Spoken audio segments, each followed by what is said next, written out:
Welcome to Dark Knight Films Reviews and another horror movie night. Tonight I will be reviewing Scream 6, released in 2023.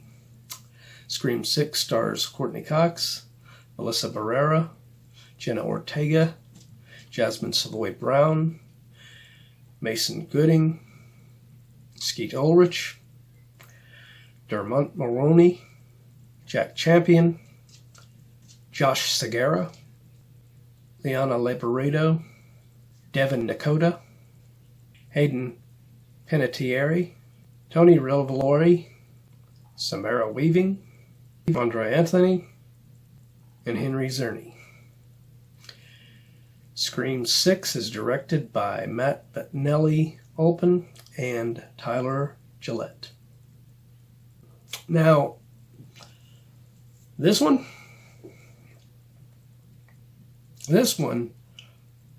is, unfortunately, like I said, it is the first film not to have the trio of actors with David Arquette, Courteney Cox, and Neve Campbell in it. Courteney Cox does return in this one, but yep, there's no, of course there's no Dewey because Dewey died in the previous film. But this one, Neve, for whatever reason, did not return. There's a throwaway line of why she's not in this. I talked to Sydney. She's not coming here, is she? No. She sends her love, but she's taking Mark and the kids someplace safe. She deserves to have her happy ending. So that was kind of weird. But whatever.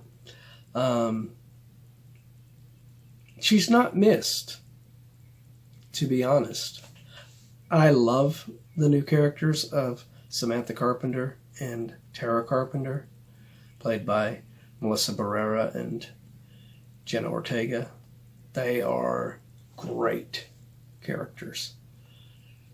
Now, as far as the return of Jasmin Savoy Brown and Mason Gooding, I like Mason Gooding. He does a great job with his character returning in this one.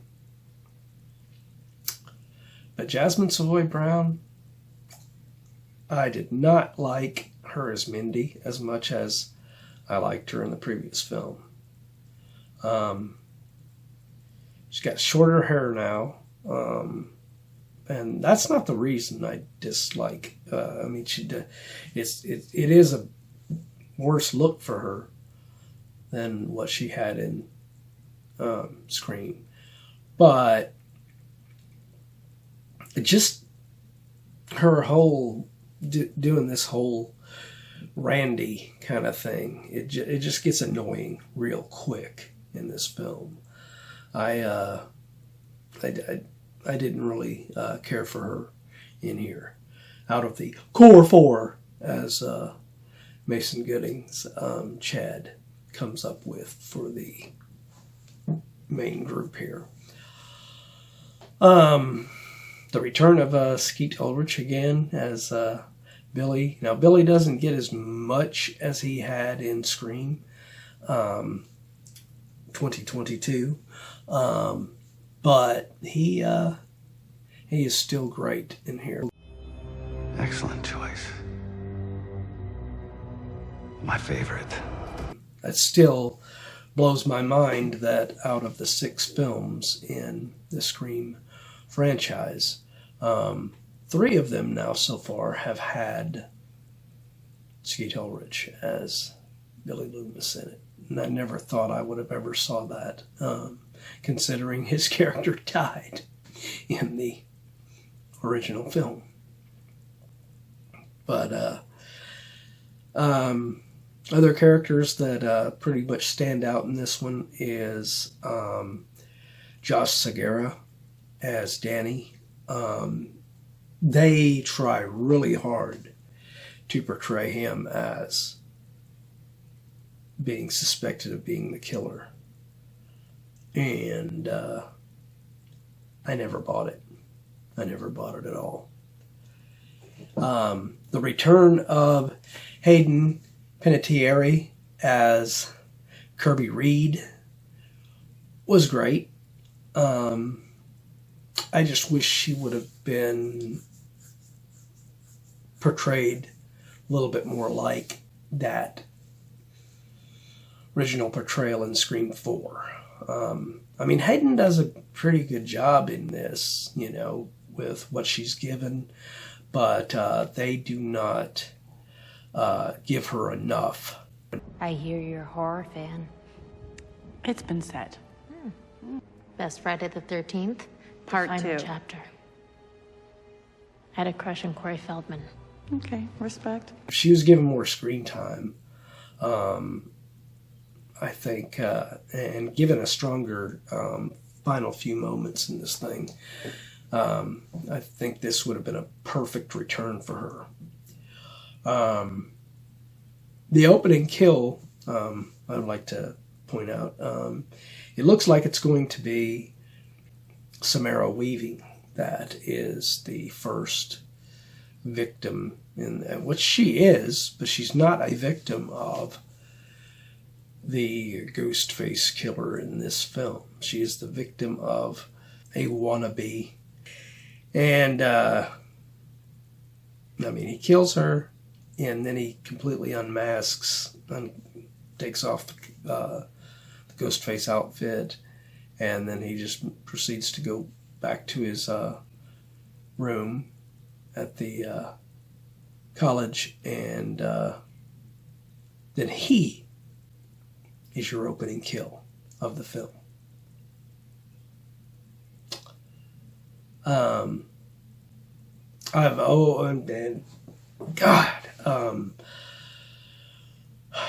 Roger L. Jackson is so fucking good at voicing Ghostface. I mean, I just love any time that phone rings and you know he's going to be on the line talking and doing the voice for Ghostface. I mean, he is just so amazing in these films. He is the lifeblood of Scream, voicing the character. And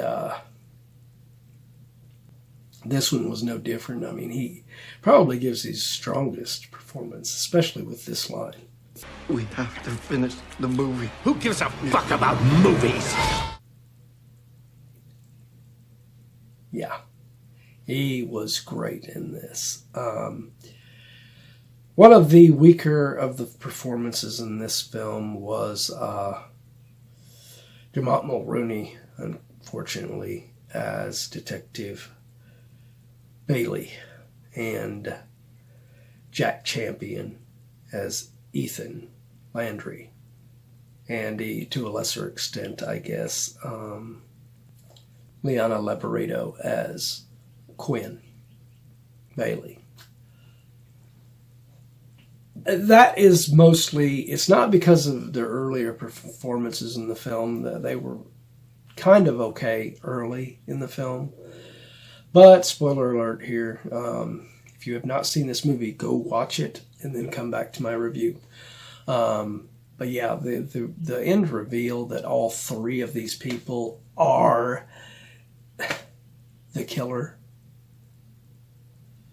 Because this killer was the most badass of them all.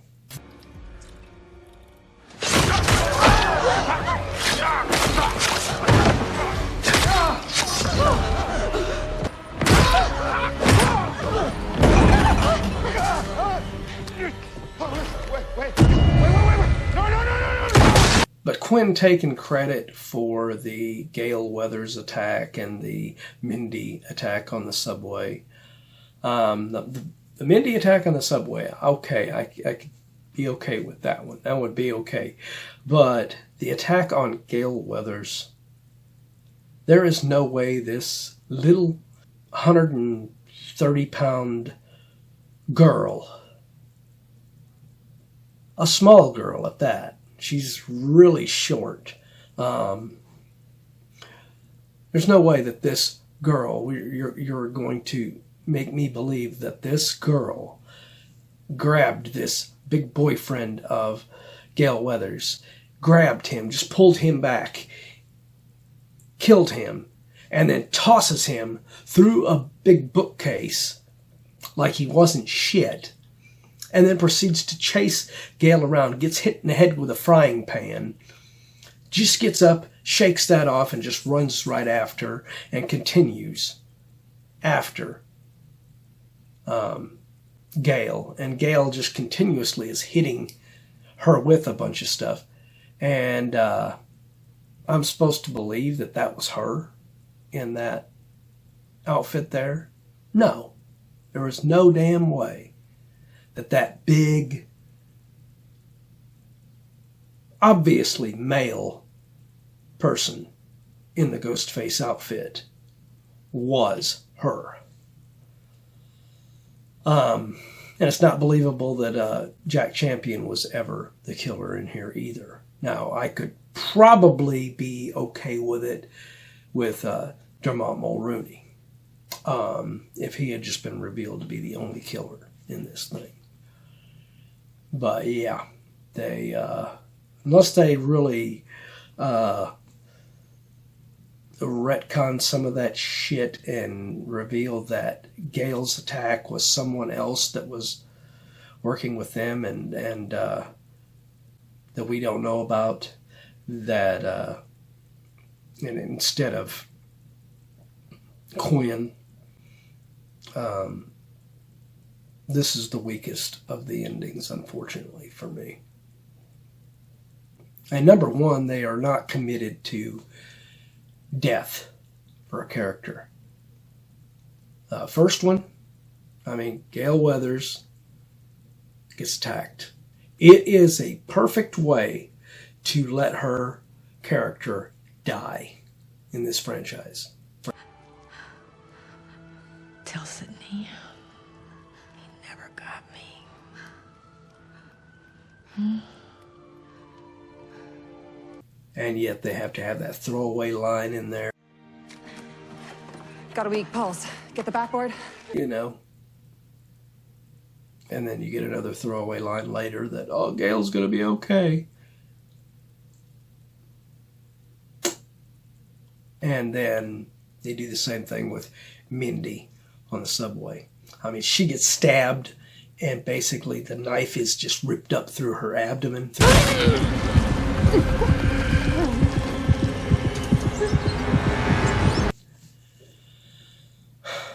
And she doesn't die. She ends up coming back in near the end of the film, and she's dancing around, jumping around like nothing happened to her. I know who the killer is. It's Ethan and Bailey.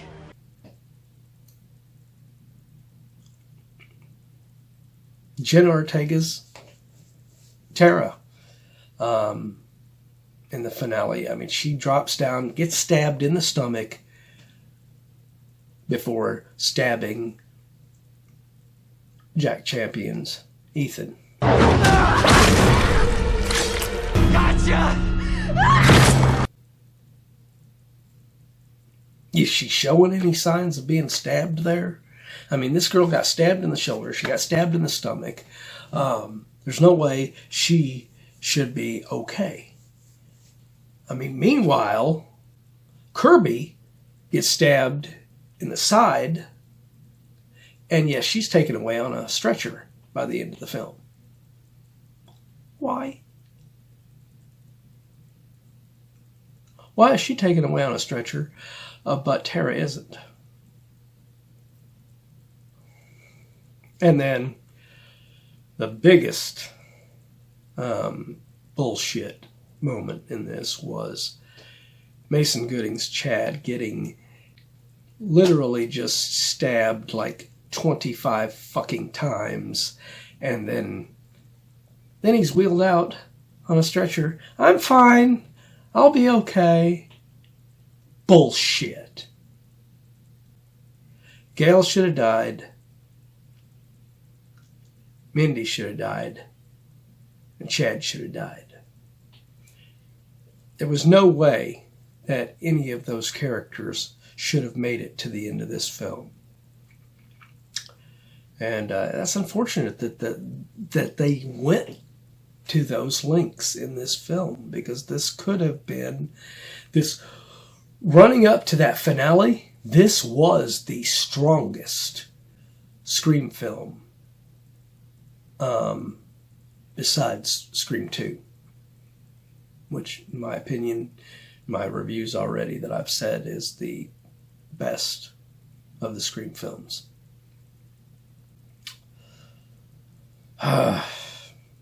Sad.